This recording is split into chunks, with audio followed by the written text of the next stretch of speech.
Nostalgia Hoots, Nostalgia Sports and Culture. Happy Sunday. Shout out to everybody that's tuning in. Shout out to all the new subscribers. Talking WNBA again. And this is a video that has been on my mind like maybe since the season started, but heavy all week. I've been wanting to do this video. So if I was talking to Cathy Engelbert, WNBA commissioner, and we were having a conversation about improving the league and growing ratings or just some changes that should possibly be made. The first thing I would say, because I've seen some videos, I haven't all the way checked into it, about ratings not for the beginning of this season not being as high as last season, but just going forward, something that I noticed, it was one day I was having to watch NBA playoff game and a regular season WNBA game. And I think making the consumer choose between that is not a good thing because most people who like the WNBA like both. And we've been programmed to not really hold the regular season in high regards. So if you're choosing between Celtics, Bucks, and a regular season, I think what was it, Mystics, Minnesota, or it was something like that. And you're choosing between a regular season game. Most of the time, people are gonna go for the playoffs, especially when you have big names like Giannis, Tatum, and just how intense that series been. So I don't know if I would start the season during the NBA playoffs. I would think my first thought in a brainstorm would be right at the end of the finals. Like you're promoting a bunch of commercials during the finals, during all of the finals games, and then saying, right after this, we're going to have, or tomorrow, we're going to have the Aces and so and so, your two best teams or whatever.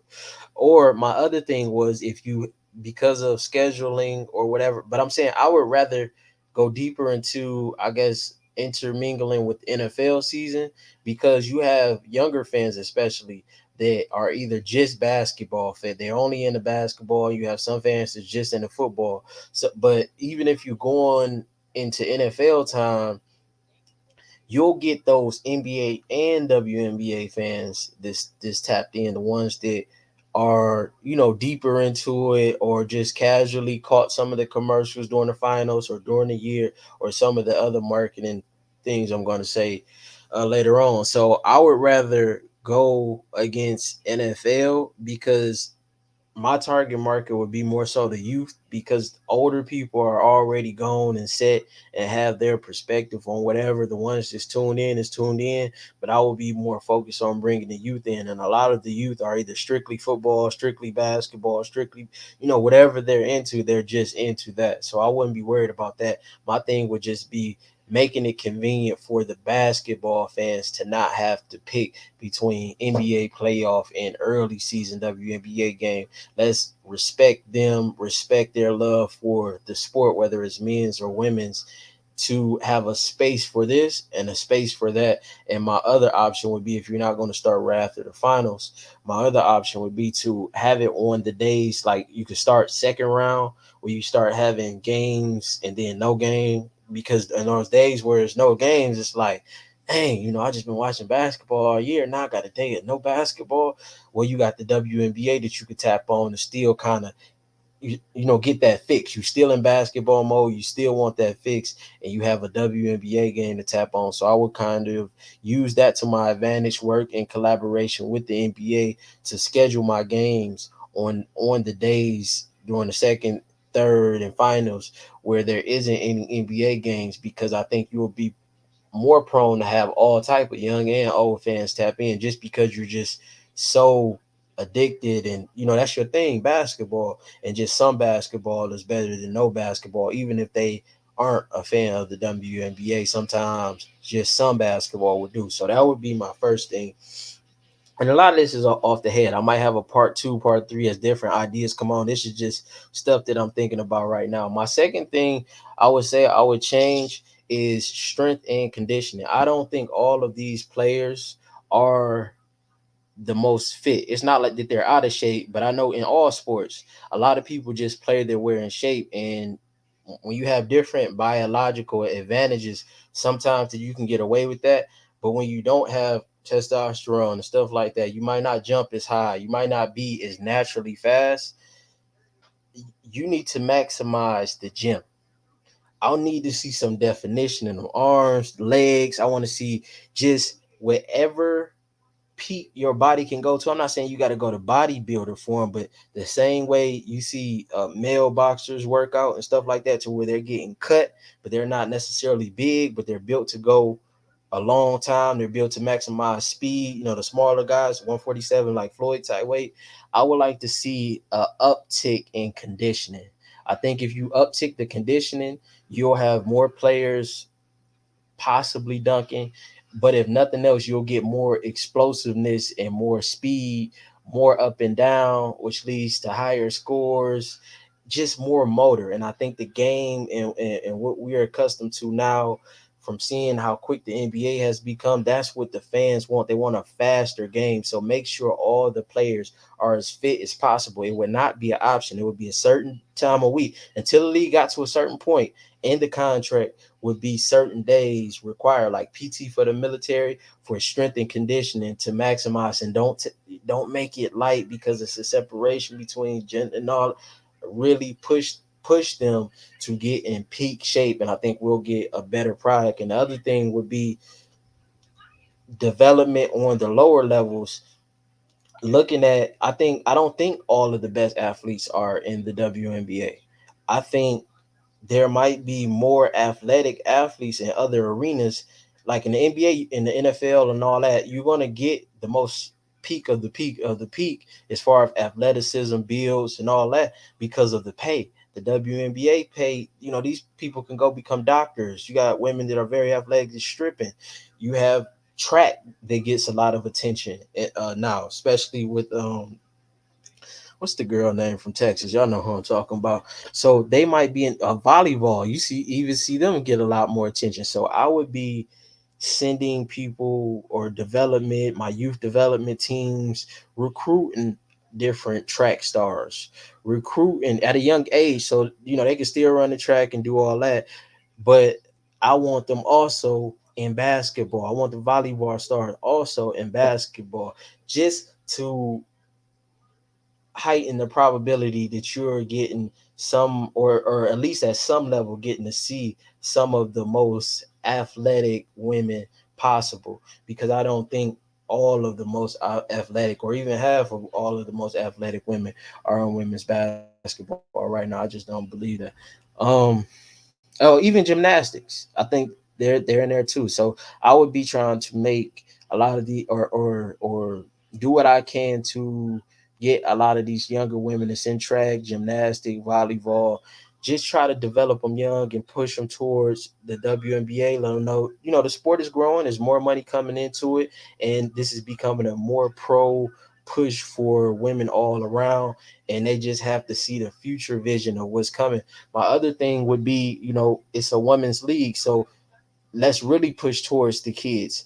Put them at, how Nickelodeon would have their award shows and stuff like that. These young uh, YouTubers and content creators, TikTokers, bring them to the games, have them involved in the WNBA, give them some type of, different collaborations. You don't have to commit long term, but you can do some type of short term where, a young hot TikToker, they're doing the WNBA for a month, then a YouTuber that a lot of the youth is into, that they're doing some collaboration. Nickelodeon having different teams at the shows. I seen the NFL had did a collab with Nickelodeon. That's a market that the WNBA needs to be taking advantage of, collabing with the youth, focusing on the youth, because this is a league of women, mothers. It's a no brainer for me.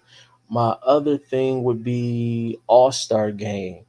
I'm think for a while I might switch it up, because we've seen the decline in interest in the male All Star Weekend, but it's still something that a lot of people are paying attention to now. It's going to continue to fall as these dunk, because it's only so many dunks you can do. People still want to see the 3-point contest and other things.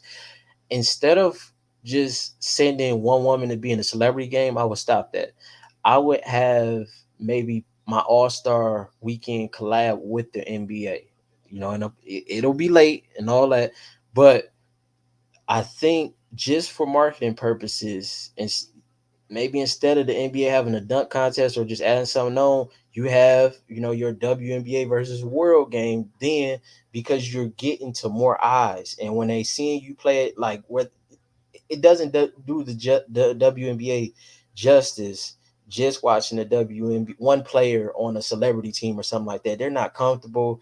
They're not able to really show what they can do. But if you put your two best teams with some of the best players in the league, then people will get a real idea. You are more likely to bring in new viewers, like dang, like man, that dunk contest wasn't all that, but man, that WNBA game, that was. And I think because you're trying to gain new fans because you're in front of new eyes, whereas you might not get the most competitive NBA All Star game that you'll get a competitive product on that All Star weekend, and you'll get to really showcase the best of the WNBA. So that's something that I would consider just until the league grows a little bit more. Let's take advantage of the relationship with the NBA and do a collaborative thing and put your All Star game on All Star weekend of the NBA to gain new eyes. And my other thing, you can't start your season now with this new money. I know it's starting to change with certain players playing overseas. Like, because so say you start to get these new fans in and they seen somebody they like in the game, and the season starts, they like, man, I seen so and so, she was going crazy during the All-Star weekend. I can't wait. All right, the season started. She played for this team. Oh shoot, where's she at? I'm even hopping on the fantasy. I drafted her to my team. They don't have no concept that these women is playing in overseas and not coming back for a few months. Like, you can't have that. We need consistency as fans, and now the league is starting to grow. There's starting to be more support. Cut that out. They cannot. You either here or you there. If you're gonna go over there, that's cool. If you're gonna be over here, that's cool. It's not no in between. I just watched the WNBA documentary with the ABL and the WNBA and the Star 1997. Pick a side. That's it. I understand at one point you needed the extra money, but we just upped our pay. We got the eight unlimited league over here now. It's other ways, and just figure out different collaboration sponsorships or wherever you can bring in that extra revenue to somewhat supplement what they had going on overseas. I'm not sure the amount of money. I know they were saying it's more, but with the league growing, they have to be able to see the future. And um, is there anything else that I would change off rib? League pass with the viewing, that Facebook and Twitter and Amazon stuff. I wouldn't do that. I wouldn't do that unless it's like some money that they giving you for showing it on those platforms. But my strategy would be YouTube. YouTube is somewhere everybody goes to watch everything. Everybody is watching stuff on YouTube. The whole world, young, old. Put your games on YouTube. That's not on TV. On the WNBA YouTube, you can make revenue from that. You get your ad money, all that. You need one centralized spot. I don't need to be today. I gotta go to Twitter, and tomorrow I gotta go to. I mean, they good options to have, but the central hub for not when not on TV should be YouTube. You can have whether you're going to show it on the team's YouTube or you're going to show it on the WNBA YouTube. YouTube should be the spot because that's where everybody is at anyway, especially the youth. We're not going to Facebook to really watch nothing. We're not going to Twitter to really nobody. I'm saying of all age groups. We're not going to these places. We're going to Twitter to see different ideas and write. We're going to Instagram to look at IG models, something crazy didn't happen, all that. We're going to Facebook family stuff. Like, that's not really I'm going here to watch. Go to YouTube. Um, Anything else that I would do? Yeah, right now that's it. Maybe a little bit more. I want to see of inviting, like how we seen Paige and ZZ. I think I want to see a little bit more of that. Just tapping in with what's coming. Mm.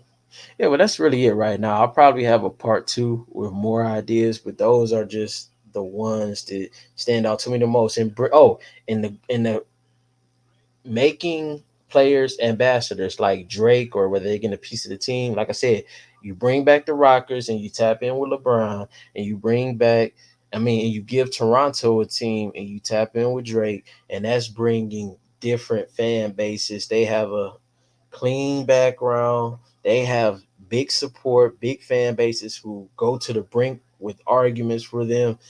Let Drake get his Toronto team. You bring back the Cleveland Rockers, one of the original eight, and I think that adds a big boost to the league, and that brings more attention. So those are my early thoughts on improving the league, growing the league, and bringing in more ratings, higher ratings. So I'm optimistic about the future. I just think all voices need to be heard, and sometimes new people need to get in these rooms, but we don't know how to get in these rooms. But hopefully this reaches the right ears.